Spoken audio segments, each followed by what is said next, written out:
Derby devastation. The Dockers break a 6-year drought, beating the Eagles by 15 points in front of over 50,000 fans at Optus Stadium. The win was set up by an 8-goal opening term blitz, and while the Eagles fought back to within a kick, Freo managed to find one more gear to hold on to win RAC Derby number 53. West Coast fall out of the 8 for the first time since round 6, and now rely on other results as well as a road victory against the Lions to continue their 2021 campaign into September. Welcome to Eagle Review in partnership with Stake, our investment platform partner. They make trading US stocks simple for Australians. No paperwork, no commissions on trades. Get onto Stake today on the App Store. Tyson Beattie joins me today. TB, this is a tough day for West Coast supporters, fronting up to work and school, listening to all that purple noise, but I guess this streak had to come to an end sometime. Well, Thumper, it's been 2,311 days since we last lost a derby. President Obama was still in the White House back then. It's a while ago. Yeah, I mean, it was billed as an elimination derby, both teams vying for a final spot, and it had a hot, intense opening, particularly for Freo. They kicked 8 goals in the first quarter. They haven't kicked more than 8 goals over the course of a match in the last 4 games, though. No, they've only kicked 6 goals in an opening term in 2021. They blitzed that, but their defensive pressure was top-notch. You got to tip your cap. Their tackling efficiency in this first quarter, after 20 minutes, it was 89%.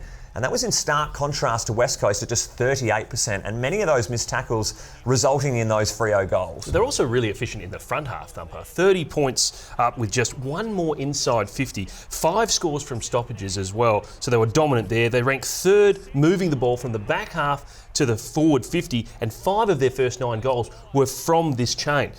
They only kicked 4 more goals for the rest of the game, but that scoreboard pressure was enough to make it too tough for us to overcome that margin. Yeah, they came out breathing fire. They had a host of star players out. They were the youngest team in the comp for round 22.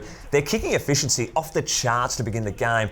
They've also booted the first 2 goals of the second quarter, so the margin ballooned right out to 40 points. They were the only goal scored in that term for the Dockers, so West Coast started to then wrestle control back, but they were just too wasteful. It was 1 goal 5 in the end, and they'd come back to rue those missed chances. I tell you, Thumper, a tale that's personified the Eagles season this year. A key injury to an important star. Tim Kelly, injured right before half-time, a medial in his knee, the other knee than the one that was causing him problems earlier in the season.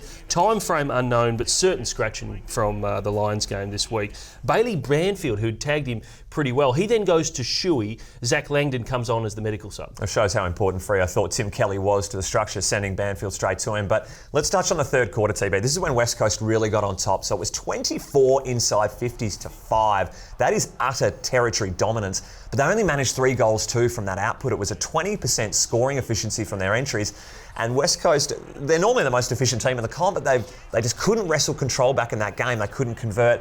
Hats off to Freo's defence. They stood tall. I think Luke Ryan had about 13 intercept disposals in that quarter. He was on. Yeah, but momentum really swung our way with 8 minutes to go in the quarter. Have a look at Nathan Vardy here. Good awareness seeing Alex Witherden coming down the ground. And we know Witherden's got a great leg, a big leg. He boots his first goal for the Eagles, cuts the margin to 18 points. And then Tom Barrass back in the side, big hanger on the wing, Monster. Setting up a darling goal late. So we're in the game. TB flew high on that one. It was great to watch. But then this moment with a 1:10 remaining, Gaffey, the quick kick to the top of the goal square, and Freo, that defensive punch just sends the ball, ends up going coast to coast. Collier's goal on the run was an absolute dagger. It was their only score for the term. And to do it so late in the corner, put it back to 18 points, that really gave Dockers a little bit more momentum than they should have had heading into that final break. There were so many little moments. I know the games aren't totally determined on moments, but have a look at this one late in the third term here. Zach Langdon gets the ball. If we had 1 more second there, this would have been a certain goal on the siren, which would give us more momentum in that final quarter. I think so. In the fourth, things started to go our way a little bit more. The forwards started to stand up. Liam Ryan got very dangerous. He had a team-high 7 score involvements.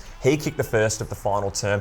Then JK, who had that injury during the game, whether it be a finger or hand, more to watch on Tuesday's medical report, he came back on like so many hobbled and brave teammates during the game. He booted the next, great bit of roving off the left foot, cut it to 1 goal, and then the team and the crowd was well and truly up and about. It's the 8th time JK's kicked 3 goals or more in a derby. The 8th straight time. Unbelievable form. Yeah, and at that point in the game, with 14 minutes to go, you'd be almost certain that we're going to overrun them at that point. But look at this. This was probably the moment of the game and one of the moments of the season for Freo. An outrageous check side goal from the boundary by Caleb Sarong. He goes to ground, gets up, snaps it, absolute beauty, and it goes back to a 2-goal lead. Thumper, many fans fuming after that when they saw the replay clearly showing the ball out of play. That's right. Not the reason we lost the game, but that was able to be shown to the crowd before the ball came back to the centre for the next ball up, clearly out of bounds. So you asked the question whether the umpire in the box can radio down to the field umpire and say, look, I've seen something on the replay. We might have to take this one back and review it. It's probably a bit dangerous to open up that can of worms, though, isn't it? Well, I mean, there's video assistant referee, for example, in soccer, where they can go back a long way and check things that might have affected a goal-scoring opportunity. But I don't think we're going to get to that point. It's just, it'll be too controversial.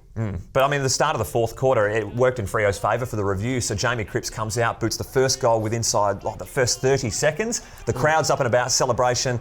But the old replay, you just see that little finger flicking through from Pearce, saves Freo a certain goal against them. Yeah, and a tough game for Cripper. I mean, he was probably one of our better players, and he had 0 goals 3, a goal disallowed, and he also had his teeth smashed in here by an accidental elbow from David Mundy. That's right. Now, it looked like the end of a UFC bout coming off the field, blood streaming everywhere. Now, Caleb Sarong, best on ground. 2 other Eagles featured in the voting. Andrew Gaff had 2 votes and Jack Redden had 1 vote. Now, Andrew Gaff, take a look at the Stake High Flyer Player Index. 32 disposals and 13 contested possessions yesterday. If you look at his improvement from where he started, his IPO at the start of the season, to where he is now, steady improvement. Look, ultimately it was a brave effort after quarter time, but the damage was really already done in the opening term. 55 inside 50s to 40 for the game, so it's so unusual to see for a losing performance. Usually we're so efficient, TB, but I think that's 2 weeks in a row we've wasted some chances. Won the centre clearances by 7, but didn't score a goal from any of them. And Freo ultimately played at their best, to start the game and just couldn't peg it back. In 2021, we're 1-7 against top 8 teams, including the 2 sides currently keeping us out of the finals race. And we played Brisbane this week. Unreal. So let's hear from senior coach Adam Simpson. He was asked post-game about this West Coast Eagles list, where it's currently at, whether some drastic changes need to happen post-season. Let's hear what he had to say. No, we know where we're at. We know what's in front of us. We know what we need to do.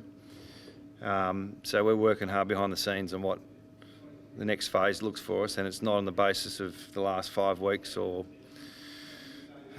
today. It's there's a lot of planning in place, so we know what we need to do going forward, and we need to dig a bit deeper about what's going on with our momentum shifts. But the list profile will change, just like it has a few years ago.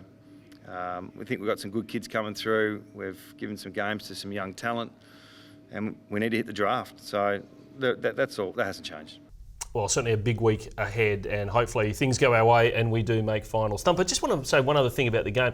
Dean Margetts retiring after a sensational career umpiring. He's 47 years old, finally pulling the pin. Good on you, Dean. You've got to run so many Ks as an umpire to do it at 47. Hats off to you indeed. It's time for our steak roast of the round. Let's start with David Mundy. So, tremendous game from David in his milestone performance, but absolutely doing Liam Ryan dirty here with the fake offer of the pull-up. Yes, got him. Hayden Young is such an excellent user of the ball for the Dockers, but how about a bit of commentator's curse for you? We've admired his kicking skills in the short time he's been in the game.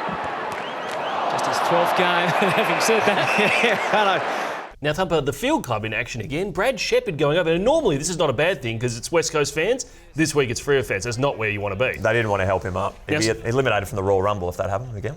Now, someone that shouldn't be where they were in this particular occasion is a cricket pitch invader during the England-India Test match. This is a ripper. Love it. Now, this guy dons the Indian white, so he's actually got the Indian emblem, that sort of thing. Doesn't look very Indian though, TB. Waltzes out onto the ground like he's meant to be there.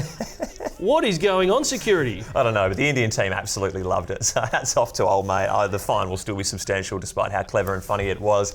The winner though, let's go to the Channel 7 pre-game show. Mark Reddings, Mark Duffield, Sean McManus. It's just gags a minute. It's coming to you in 3, 2, 1.